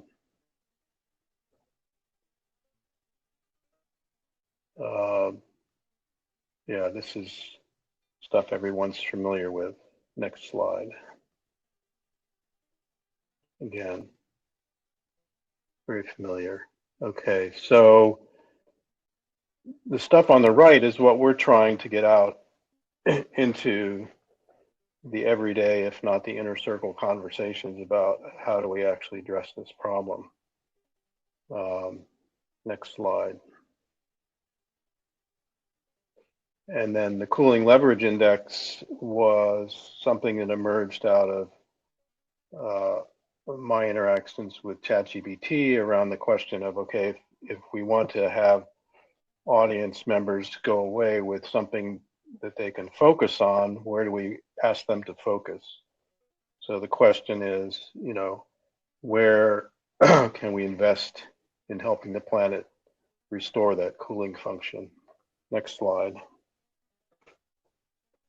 So these are the components of what goes into these 0 to 5 cooling leverage index. Each one of these also has a scale of 0 to 5 and then a weighting factor to come up with the total number. So obvious things like evapotranspiration, rainfall feedback, the hydrological cycle, tipping point proximity, you know, the primary ones, Amazon basin, Congo, and the peatlands of Southeast Asia and Indonesia are the top ones.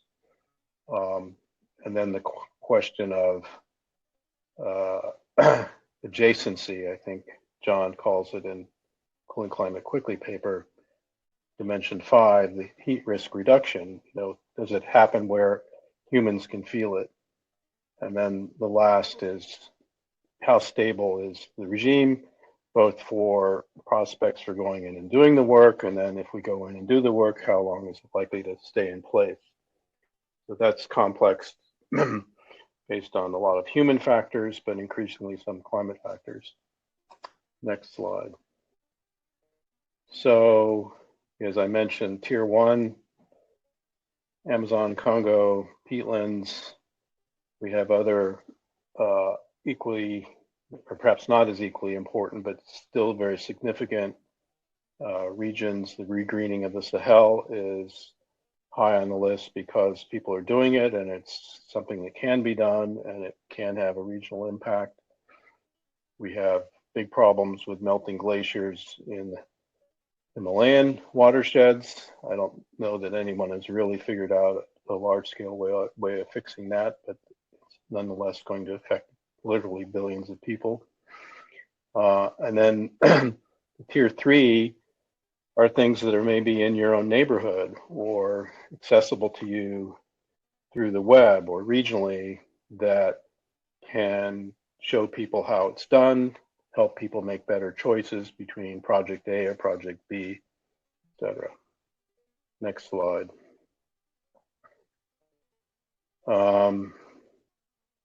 I think this is nothing new, but the main thing is the headline. What we're trying to do is to get people to understand that nature is not something that's affected by climate. It's actually what affects climate. And we need to take care of it and restore it.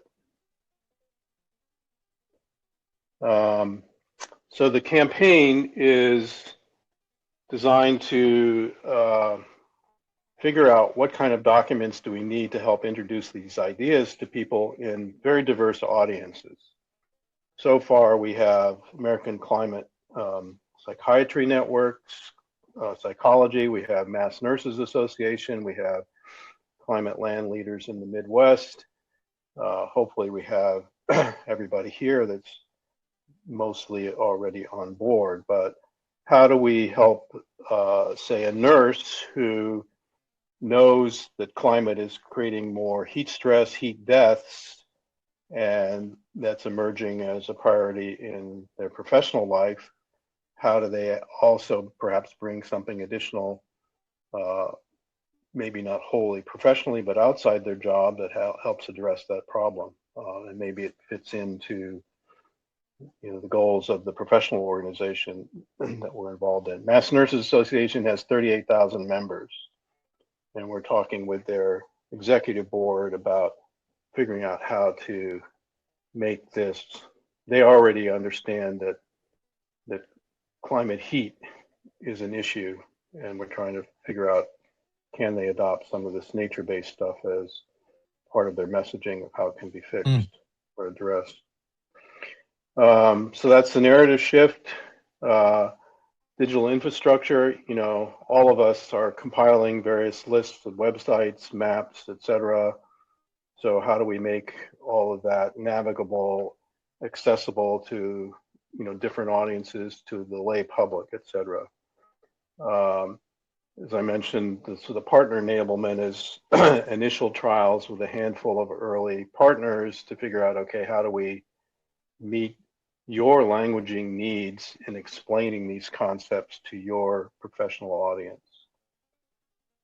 Next.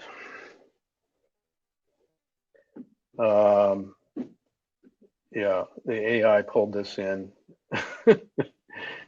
Again, things that we know are happening at the corporate and global level. Somehow we have to figure out how to intersect with it. Next. So, yeah, these boxes kind of are the nitty gritty of the strategy.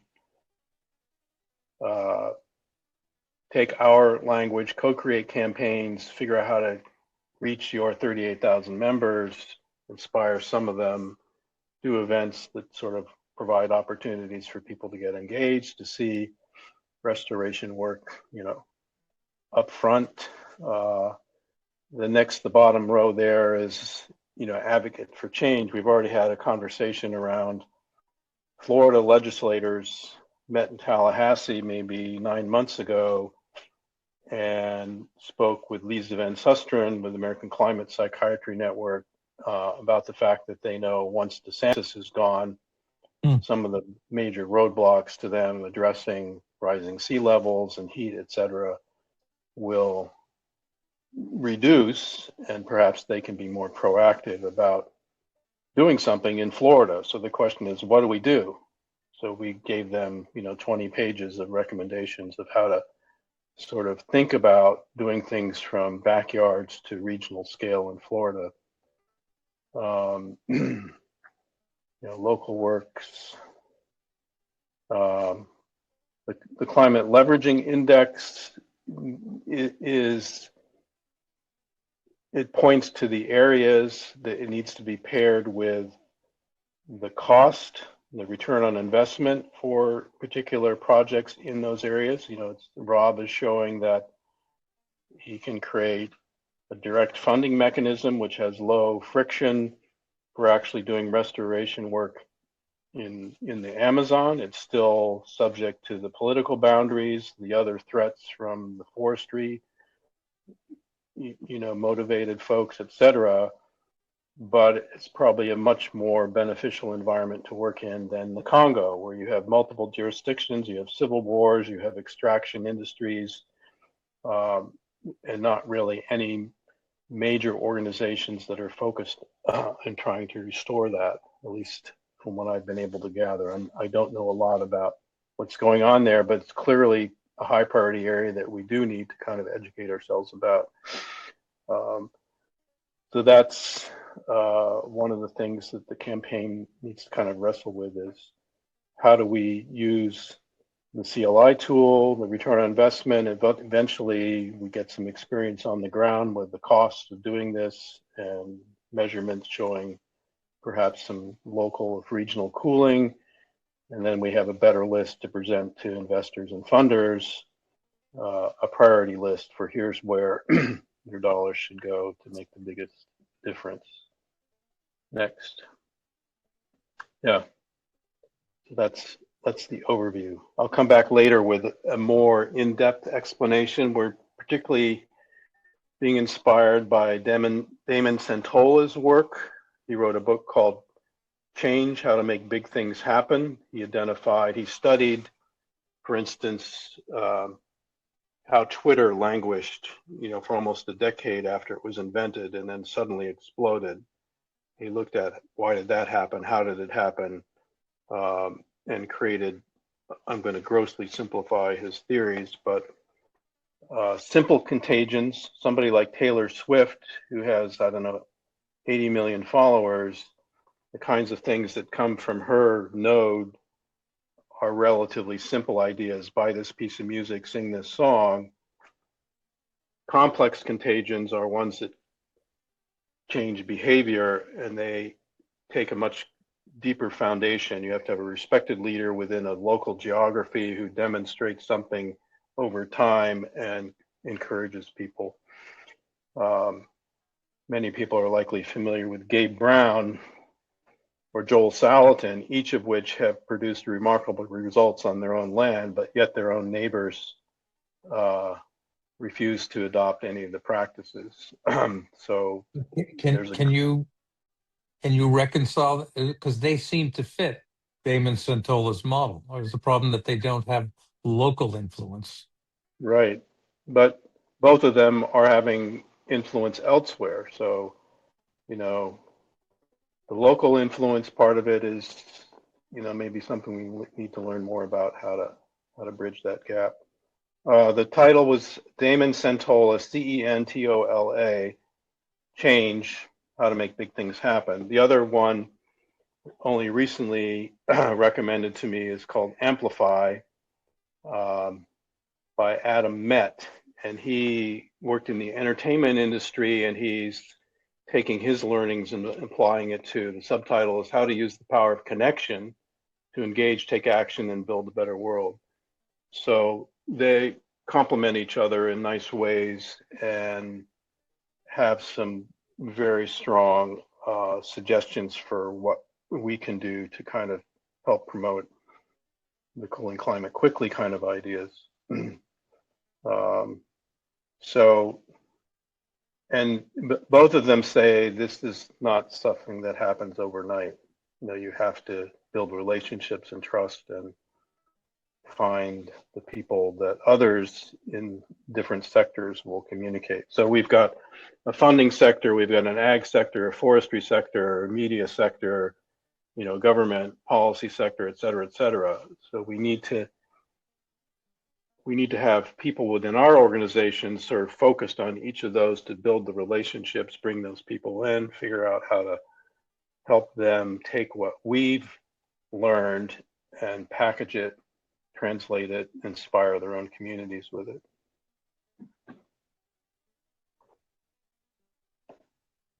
That's all I have. I think maybe not quite as detailed as I thought yesterday when John asked me to do this, but. Well, so just to extract the skeleton of what a campaign or a strategy might look like.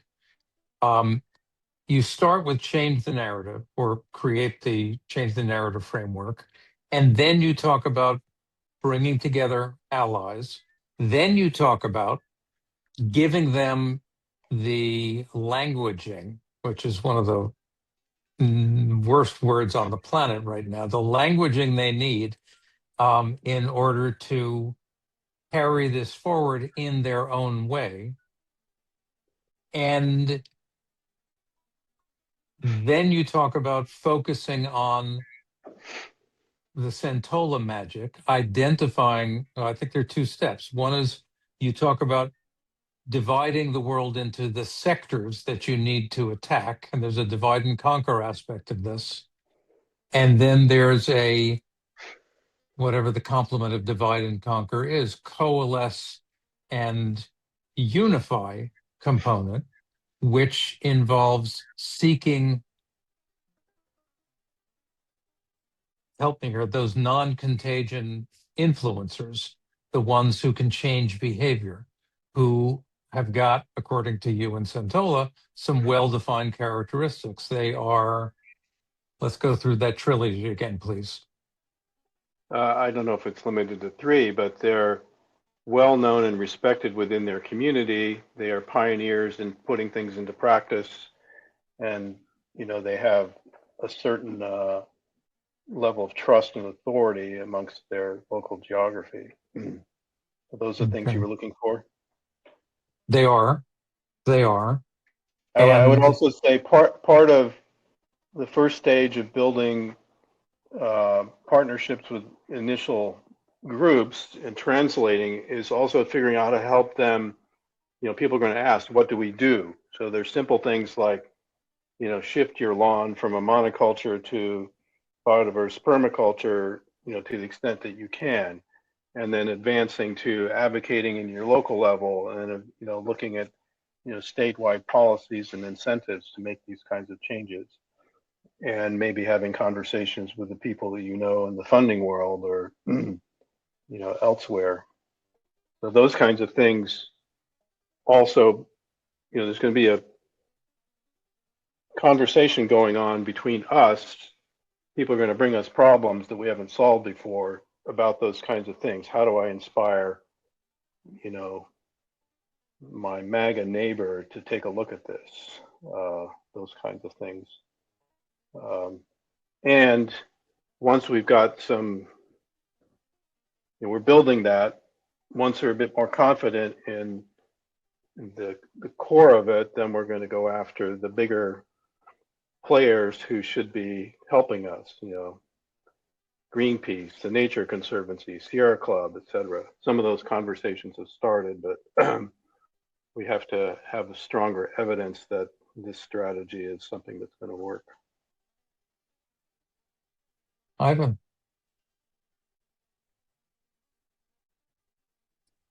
Well, I think, Philip, you're touching on the struggle of all humanity of all time, how to convince people of things that they don't really understand or believe in or want to believe in. So it reminds me of 10 years ago when I got involved in the meditation and mindfulness movement, particularly in Portugal, where meditation is, not really appreciated by the Catholic Church.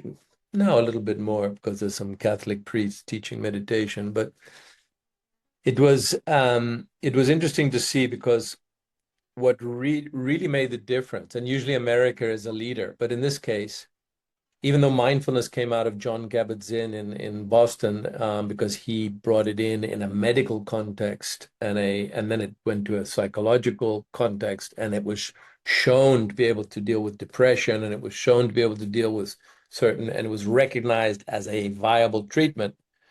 And he just basically took the Buddhist practices and took out the excessively spiritual parts, and gave a 8 or 10 week course. So he packaged it like Americans like things to be packaged. You've got your McDonald's with your French fries and your Coke, and it costs you $3.50.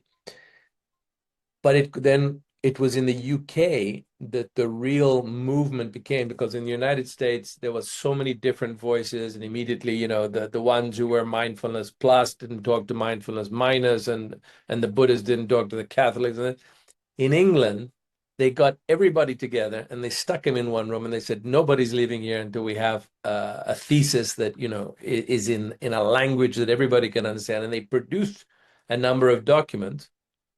And I remember receiving those documents and just going, wow, this is what we need. This is, scientific, evidence-based. Nobody can read this and think we're trying to pull the wool over their eyes or something like that. That gave a lot of us, let's say in the satellites, confidence to go with this document, to get it translated, to go to people and say, look at this. It showed us leadership. We wanted to get in touch with the UK so that they could tell us what they were doing. And it was in the UK for the very first time that a friend of mine, actually, one of the members of parliament, began to get members of parliament, to train in mindfulness. There were 2 at the first session, and now they've got half the parliament has done mindfulness. So there is no definite way. Obviously, if Madonna gets up and says, cool leverage index is the best thing. I mean, it's a plus for us. But before that happens, we probably have to all snort a lot of cocaine with her and stuff, you know? When I'm listening to the language, it's obviously a language that's more for scientists, you know, tipping point proximity, cooling leverage, index, heat risk reduction. I mean, your mouth, when you're saying these words, you know, doesn't know really which direction to go in. So obviously the language is not the language of the person in the street. And it has to be. It has to be a language that someone can bring it home and say, Mom, look what this is saying, and it's very simple. And you were saying that, you know, what's the right language for each context? I think reaching into professional bodies is fine. But if we're talking about this as a strategy for ERA, which I sort of understand that we are, then the question is always, what resources do we have in terms of money, people, time, etc.? Age, you know, we're all a bunch of old farts here. It's not like we're having these meetings with 17-year-olds and 25-year-olds and so forth, which is really what we should be doing. And they're the ones that should be saying, you know, we know exactly how to do what you want, Philip, and we're going to go and do it. So my question is, as an organization ERA, if really this is our one ultimate objective, you know, to convince people that Jesus is the savior of mankind, then we really should focus everything on that. And I have a feeling that we're doing many things, you know, we're trying to help people to give grants to farms in Africa and this, that, and the other. And it's dispersing a lot of energy that maybe could be better focused if we had a manifesto, if there was a very clear thing, and then each of us said, well, I'm going to take this area and I'm going to try and get this in front of my parliamentarian or my professional group or something like that. That's what comes to me. I hope that's a positive feedback for you. Thank you, though, Philip, for presenting that. Thanks. 100 really good points. The well-focused manifesto is not going to come from your fearless leader. It's just not what I do. I think you're right that the result is diffusion or a dull pointed spear. And your fearless leader is looking for help in doing what he doesn't do by himself. But that's just to say, I hear you. And I think your diagnosis is correct. I think I may be immune to your medicine personally. Rob. Yeah, thank you. Actually, I wanted to compliment Philip, but then first I want to now compliment Ivan because it was so beautiful how he reacted. So both of you, wonderful. Actually, it's a direct invitation to you, Philip. We're basically on parallel journeys figuring this out. So I'd love to schedule a call with you one-on-one to see where our pieces fit together. That's all. Thank you. Michael Pilarski. I would like us to listen that brief you asked Joshua a little bit ago to just say a little introduction, and so I don't want you to skip that. So I'd like to go to Joshua. Thank you so much, Michael. Hello, Joshua. Welcome to the Ecorestoration Alliance. I think you've got a flavor for who we are and what we do. Who are you and what do you do? Well, first of all, thank you for extending the invitation, and it was very engaging. I think, like everyone here, I'm an old fart trying to figure out how to mediate some of the experiences we've all had living and growing together. I particularly come out of kind of an art, science, climate background. I run an institute called the Center for the Study of the Force Majeure, which builds on work my parents did for over 50 years in terms of looking through an environmental art lens at how to deal with climate and climate-related issues. We use force majeure, the legal insurance term, to talk about the knock-on effects of hundreds of years of exploitation and what actually happens. That said, I think there's a lot of resonance in what I do. Currently, I work with native tribes on fire and bringing kind of ambassadorship on how to connect both modern technology with indigenous wisdom and fire science. I work with disaffected high school kids in lots of places to look at what environmental issues mean to them. I think part of also what I do is look at the biggest question, which is, can be framed in a bunch of different ways, but we do what we value. We obviously don't value climate enough to be doing enough about it. How do we approach that conversation more effectively, both on the ground and at the policy level and in the middle? Those are kinds of core conversations that I've been having. In addition to that, I also do some work with technology and immersive experiences on ocean. So that's a brief introduction. I'm very happy to listen in. And I would just add one conversation to one point. To the last point, which was I was struck by a couple of relationships that exist that are working in these same things. One of which was sort of David Orr's concept of the connector, which he built out of his Overland project in the first decades of this century, and that really was a way to engage all the different stakeholders and participants in the city of Oberlin, which is where it was developed, which I think has a model that expands out, because it's, we spend a lot of time knowing enough about what we need to do that we know that it needs to happen, but we don't have all the connections in place. And there need to be people and places and institutions that help connect the various kinds of institutions, which is kind of what we heard, what was just being presented. And the other thing I would like to say is there's also institutions that are working, and I'm more familiar with the fire space, about reducing the friction. In other words, Ivan, there's a difference between what people want to do and what they can do. And sometimes that friction is financial, and it's not that expensive to shift what's going to make it affordable to somebody, what's going to make it livable versus what they can get. And there are institutions and groups in the US, at least, that are starting to explore not solving the problem, but solving the delta. And that may be a place to think about as well. So thank you all. Happy to participate. Well, if I may speak for my colleagues, you belong with us, Joshua, if you will have us. And I'm wondering whether you would give us a presentation in more detail about your work. You've seen sort of how we operate.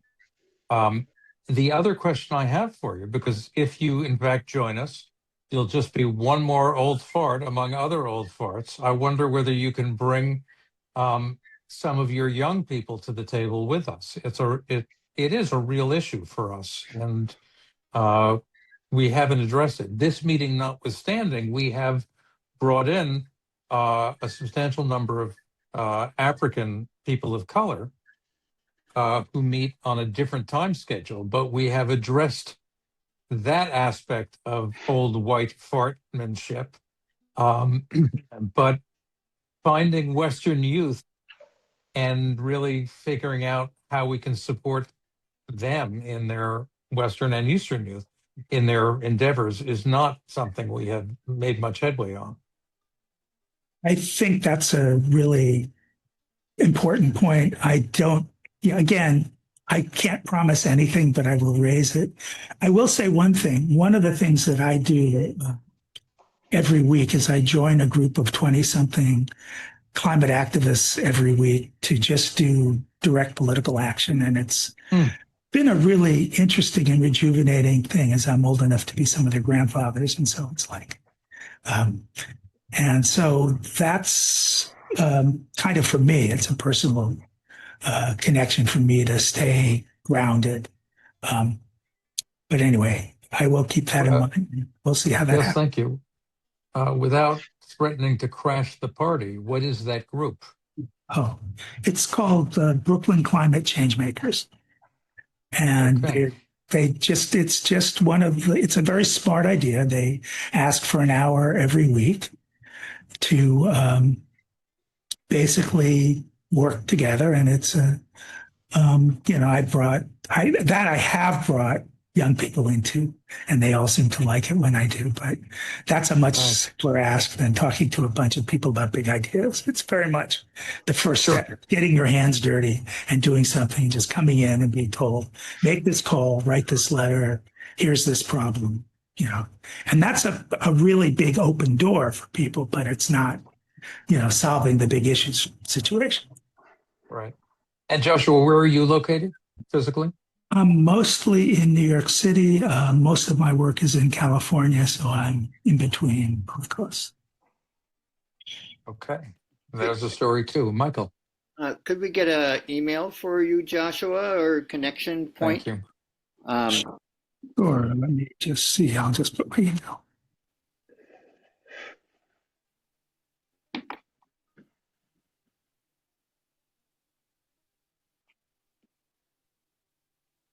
Yeah, something in chat would be great, or we'll get it. I see it. Thank you. We're out of time, but I want to call your attention to Mary's parting shot in the chat, where she puts in a plug for her recent LinkedIn article and how it relates to what we are all trying to do together. I will put the chat into the agenda. I'll also put a link to this recording in the agenda, up in the header. And I will extract these 3 presentations so you can each use them to promote your important stories and the ERA. So those are things I will do. Thank you all very much. I learned a lot here. All right. Thank you. Yeah, nice to be with the group again, and hello to Edib as well. Hello, Ed. You're always lurking in the background. It's good to have you here. And Jonathan, we'll get together Thanks, and soon. hello to Bye. everybody. Thank you.